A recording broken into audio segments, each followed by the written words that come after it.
Hello and welcome back to City Times Media. I'm joined here with head coach Mitch Charlens after the City College Knights defeated the Mesa Olympians 90-60. Thanks for joining us, Coach. We appreciate your time. Always. Thanks for having me. Tough matchup tonight. You know, Mesa coming in across time. This is the second time you've played these teams. What stood out to you the most here in the second time seeing them? Our guys' connectivity.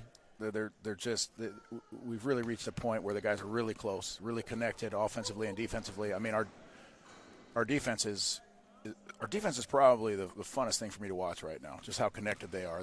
They're talking. They're covering for each other.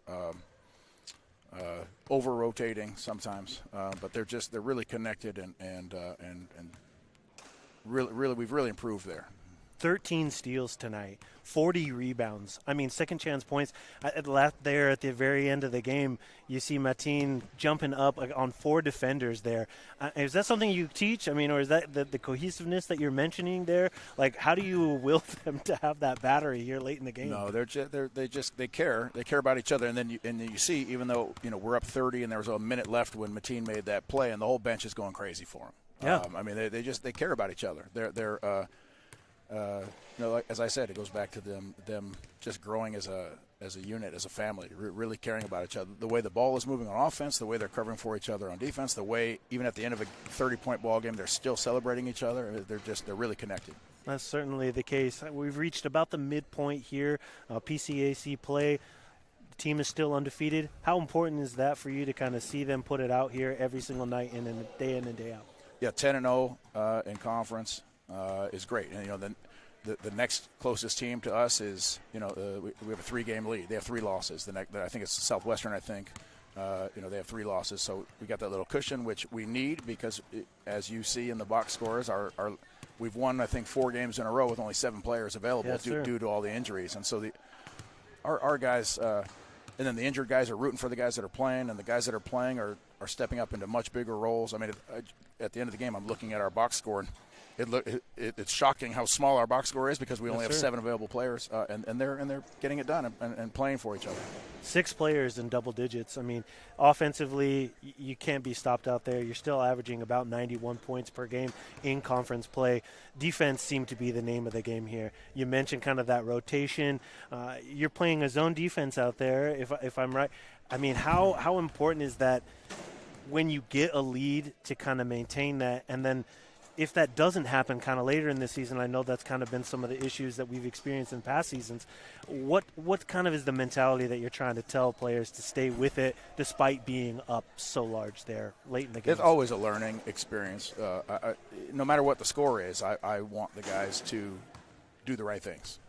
The other day I lost it. We were at Grossmont. We were up 20-something late in the game, and I called timeout, and I was yelling at the guys for that reason. They were playing the score, and I don't want them to play the score. I want us to get better every chance we have. And, to your question about our zone defense, we're playing primarily zone now because we only have 7 guys. We only have 2 reserves. So zone allows us to, hopefully, knock on wood, continue to stay out of foul trouble with 7 guys. And then you're guarding an area and you have guys that are helping you guard that area as opposed to our, usually we're playing full court man-to-man defense. We're denying and we're trapping it.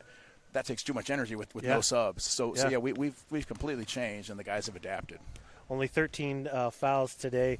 I thought the big number there was 11 turnovers. Got to be happy with that number. Oh, yeah. Well, Mesa did a great job at their place earlier in the year. We were so sloppy with the ball. It was the game right before our long Christmas break, and our guys were already checked out. And so, we struggled. We won that game, but we struggled against their pressure. So we talked about that quite a bit. Certainly. Well, Coach, you mentioned a little bit about injuries with only 7 players on the squad here now. What can you tell us about the progress with Cyprian Hyde? Obviously, a scary situation here. Our thoughts are with him, but also Luke Hecht, and I believe we're missing Larry Lewis as well. Any updates that you can give us on any of those players? Sip, we're talking to the family and Sip all the time. A bunch of the guys went up to be with him this past weekend. He's progressing. We're just awaiting game on his healing and then getting cleared by his doctors and then seeing how he feels. But we're thinking about him and praying for Sip all the time and then Larry and Luke are battling less severe injuries, and so hopefully we get them back here, in short order. Certainly. Definitely look forward to seeing them back. We're just about to start the spring semester here, 2026. What kind of changes for you guys in your process, as far as practices, now that the students are back to their studies? Does that kind of, is it that, we talked to you earlier in the season that there's sections of the season. Is this the next section that you kind of move into, or what are you guys looking forward to as you move into the semester? Yeah, no, I like when the guys have a schedule. Right now, I bet none of them could tell you what day of the week it is because they're not in classes. So I like when they have class and they have more order to their lives. And they're playing great now, but I think they'll start playing even better when when they have something to do each day. Perfect. Excellent. Well, we appreciate your time here, Coach. We're going to see you guys again here against Imperial Valley on Wednesday next week, February 4th. We'll look forward to see you then, and congratulations with all the success and much hope as you move down the stretch. Thanks, brother. Appreciate you, sir. Sure.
And we're back here. Let me get set up here. We're back here with Micah Brickner here on City Times Media after the City College Knights dominate Mesa College here at Area West Gym, 90-60. Brick, thanks so much for joining us, man. How was the game? It's great. It's great. I'm glad to be here, man. Felt good. Yeah. You guys look like you were having a blast out there. Having a great time. Honestly. Obviously getting the win here, you are kind of reaching into that second time. This is the second time that you've seen Mesa. How did you see the adjustments out there on the court? This time versus the first time you saw them. First time we saw them was definitely not our best game.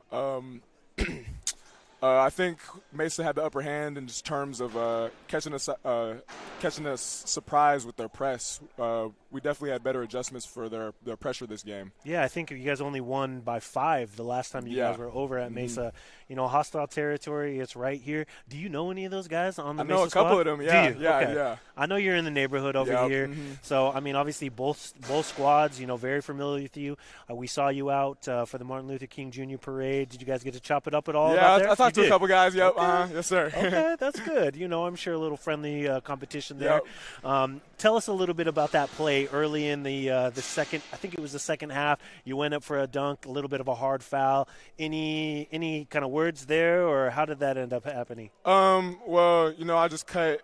I was trying to go up strong, and I felt a shove in my back. I wasn't really expecting that. I wasn't too upset about it. The refs handled it fine. He got ejected from the game, so. But it was nice to see all my teammates have my back and everything. Certainly, and it's physical out there. Yeah. You guys see you. I think right after that play, you had a moment where you collided with another Mesa player, and you guys helped each other up. Next play onward. Yeah. That type of thing. All right, so I have to ask you. You were flying around there today. 14 points tonight. You were crushing it. You have a chance for a three-pointer, a big dunk, or a big block. Which one gets you the most hyped? Probably the big dunk for sure. I love. How many did you have tonight? I'm pretty sure you had at least 2. I think I had 3. I think I had 3. Yeah. Okay, bro. Honestly, we have a dunkometer that we've been keeping track here. We love seeing you guys fly around. Obviously, it gets everybody hyped. I figured that was going to be it, but I thought I might just check. For sure. Awesome. Well, I know the semester is about to start here. We're wrapping up the holiday break. How does that, how does your routine kind of change as you move into the semester? Are you looking forward to it? What kind of happens for you? Well, thankfully for me, my routine doesn't change too much. All my classes are online, so nice. I'm able to, really just base all my schoolwork around practice and my basketball schedule. Yeah. So it doesn't shake anything up too badly for me. Great. But, it's always a different mindset when you got to be locked in for school and basketball. Certainly. So. Well, and we kind of had noticed that you've made a little bit of a shift here. Last time you played Mesa, you were coming off the bench. This time you got to start, and now you've had a few of those because of, some injuries. How have you been liking that kind of transition into the starting role? Well, it's nice. It sucks that we have a lot of guys out, but, in that guys being out creates opportunity for the guys that we have left. Sure. And, I've had to step up into a bigger role, and Coach Mitch has helped me a lot just to be ready to step up to that role. So. Definitely. Well, you guys had 6 players in double digits. We're looking forward to seeing you guys playing next week. You guys are going to be back here against Imperial Valley. Anything you're looking forward to coming up, or are you ready for a break? I'm ready to win. I'm trying to take this all the way. That's it, man. Yeah. 10-0 in PCAC play. Congratulations on the win. Big numbers tonight. We're looking forward to seeing you back, man. Thanks for the time. Thank you so much. Appreciate you. All right, then.